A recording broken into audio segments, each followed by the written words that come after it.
So, sorry I wasn't really posting any videos lately. There was like a lot going on. Like last week, the whole last week, my house was just flooded with people and I just didn't have any privacy to record. Another thing was I had college and that really consumed my time, even though there was the Monday holiday. And lastly, well, Set 5 came out and shit happened. So, I'm sorry I wasn't able to record. And I mentioned that I was going to talk about Masquerade Blaster, like last episode, but no, I'm not going to talk about Masquerade Blaster because it's kind of obvious what you're going to do with it. I mean, come on, 4 Blaster Blade, 4 Blaster Dark, 4 Masquerade Blaster. It's easy, it's simple, you shouldn't really think about it too hard, honestly.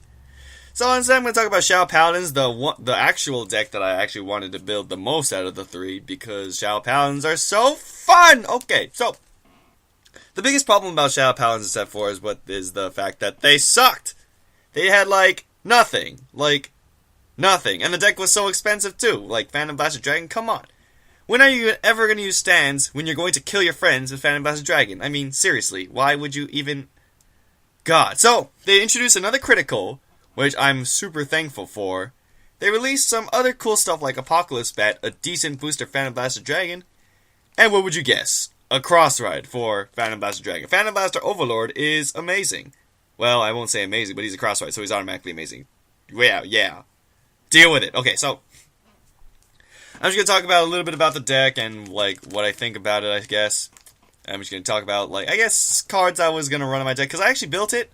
It's in my Herpaderp box right now, but yeah, I'm just going to quickly talk about it. Well, okay, 4 Blaster Overlords and 4 Blaster Dragons, because it's the main point of the deck. If you miss your ride, you're kind of dead. And you miss the entire point of the Blaster Overlord in the first place. So, you just run both of them. I don't really recommend activating the Blaster Overlord Persona Blast that much, because you want the 11,000 attacker, because it's the only 11,000 attacker in the deck besides Masquerade. So I kind of rather use the Blaster Overlord at 4, but use it as attacker instead, because you want to use a Counter Blast for other things in the deck, like Nemain. Or Blaster Dark, if you're lucky enough. Second thing okay, so Grade 2 is obvious. Well, 2 Blaster Darks if you're running the Fullbau, because you're going to run Blaster Javelin, but I run 2 Blaster Darks. I want to get the SP, but no, it's like $90 or something. I'd run Macha over Nemain, because Macha is automatic 16,000 lane no matter what you do. Counter Blast 2, BAM! Free Charon, 16,000, simple. Done. Nemain, she's never going to be above 12,000, like, ever. So, I prefer Macha over Nemain. A lot of people run Nemain over that because they can discard their dragons for stuff that they could use.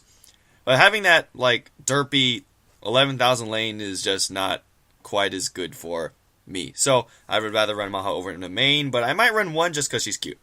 I run 4 Masquerade because it's Masquerade. Why would you not run Masquerade? If you're not running Masquerade, then something's wrong with you. I run 4 of that. And lastly, if I have any of the opening spaces, I run the Rugos, because 10,000 vanilla is always a fine addition to any deck. Now for grade runs, I run Blaster Javelin 4 Charon, obviously, because that's kind of obvious. 3 to 4 Macler, it's your pick, but I would prefer 4 Macler because you're running 8 grade 3s. And I'm not going to Persona Blast often, so yeah. Then you can either flip around between Fullbau, that one which Arianrhod, and then Nightmare Painter. Nightmare Painter is okay, but I don't really like running Nightmare Painter because it's a 6,000 booster. And against Crossrides, it's kind of crappy unless you're running Masquerade. Arianrhod is perfectly fine because you can, like, deck thin your deck for things that you might need and things that you don't need. Kind of like Gojo, but Shadow Paladins. And Fullbau is for early push, 9,000 attacker. I mean, come on. That's pretty handy early game. And it's a 7,000 booster, so you can never go wrong with it. And finally is the triggers. 8 crit 4 draw 4 heal because, well, they only have 8 crit 4 draw 4 heal. They do have stand, but in a deck where your rear guards are not going to be strong all the time, I recommend running at least 8 crit 4 draw 4 heal. You can run stands if you want to. I just personally don't want to. I would run 6 draw, but they only have 1 draw trigger, so I'm going to have to run 4 for now. But if they did have a second draw trigger, I would run 6 for 4. And lastly, Fullbau, because that's the only thing we can write right now besides the stupid Zap Bow. Don't run Zap Bow, please, I beg of you. In Japan, they released a grade 3 searcher named Creeping Dark Goat. However, we in America don't have that beautiful son of a gun card of awesome. Unfortunately.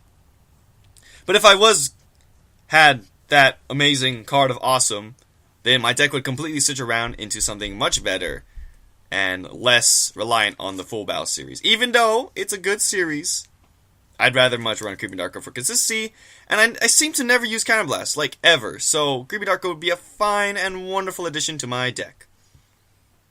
Well, here's the deck list, as I've aforementioned before, and, yeah, although I don't recommend net decking, but if you need a general idea of what to do, then here it is. It isn't too hard, because they don't really have much, but, yeah, so, can't wait for set 12, because they're gonna get Chow Pound and Break Ride, it's gonna be great!